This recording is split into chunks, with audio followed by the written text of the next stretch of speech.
ulizwi waba umuntu. That this is the same Christ we're speaking about. This is the same Christ that is giving reference to his disciples. You are busy searching about me. You are searching about the eternal life, but you are not receiving me. You are rejecting me. Stop rejecting your identity. Stop rejecting your purpose.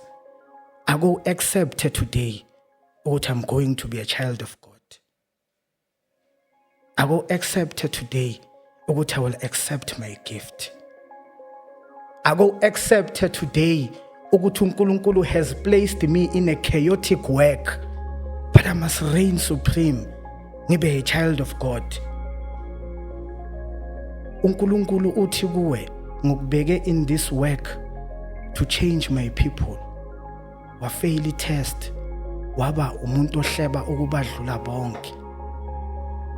Ngikufaka into a relationship to build this person, but wena wawela naye esonweni lesi omthole akuso.